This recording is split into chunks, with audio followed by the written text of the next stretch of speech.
Octopus के पास 3 दिल होते हैं जो ब्लड को पंप करता है और पूरी बॉडी में फैलाता है। ऑक्टोपस के पास 9 ब्रेन होते हैं। वैसे तो एक ब्रेन मेन रूप से काम करता है और 8 अपने अपने हाथों में होते हैं। दोस्तों, ऑक्टोपस के 8 हाथ होते हैं और वो 8 में उसका ब्रेन होता है। यही कारण कि ऑक्टोपस के हाथ बड़े आज़ादी के साथ इधर उधर जा सकते हैं और अपने हिसाब से एक्टिविटीज़ कर सकते हैं। उनका मेन ब्रेन उसके हाथों को संदेश भेजता है और फिर उसी हिसाब से वो क्रियाएं करते हैं।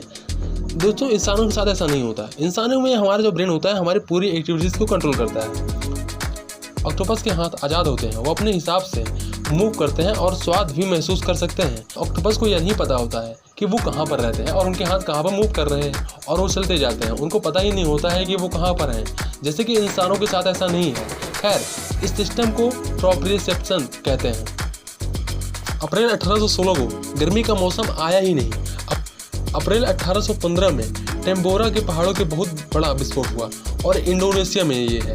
इस ज्वालामुखी के बाद इसकी रेत पूरे वातावरण में फैल गई, जिसके कारण वहाँ के मौसम में काफ़ी ज़्यादा बदलाव हुआ और काफ़ी बड़ी मात्रा में वहाँ पर डस्ट जो है वो वातावरण में फैली और जिसके कारण वहाँ पर गर्मी आई ही नहीं। जल्द ही वहाँ पर ठंडी आ गई और ठंडी के आने के बाद 1 साल तक गर्मी आई ही नहीं। कुछ पेड़ एक दूसरे से बातें करते हैं, हमारी तरह बिल्कुल भी नहीं। ये अलग तरीके से बातें करते हैं, जैसे कि एकेसिया का पेड़ जो अफ्रीका के जंगलों में पाया जाता है। ये एक दूसरे को वार्न कर देते हैं किसी भी डेंजर के आते वक्त। मतलब कोई भी खतरा होता है तो ये पहले एक दूसरे को बता देते। जैसे कि अगर कोई जानवर इनके पत्ती को खाता है तो ये एक तरीके से हवा के सहारे गैस निकालते हैं जो कि दूसरे पेड़ों तक पहुंच जाती है, जिससे कि वो भी सतर्क हो जाते हैं। आप एक सुहानी रात को बैठे होते हैं बाहर, आप एक तारा देखते हैं जो कि टूटता हुआ तारा होता है। मानेंगे कि आप, हाँ, ये तो टूटता हुआ तारा है, लेकिन सच में है एक तारा नहीं, एक मीटियोर्स है जो स्पेस में घूमते हैं और एक बड़े बड़े पत्थर के आकार के होते हैं। और जब वो हमारे वातावरण में आते हैं तो घर्षण के कारण उनमें आग लग जाती है और वो चमकने लगते हैं, लेकिन आते आते वो पृथ्वी की तरफ गिर जाते हैं और गायब हो जाते हैं क्योंकि वो घर्षण के कारण टूट जाते हैं। रेगिस्तान में सनसेट काफ़ी सुंदर लगता है क्योंकि वो वहाँ पर ज़्यादा स्पेक्ट्रम कलर के दिखाई देते हैं।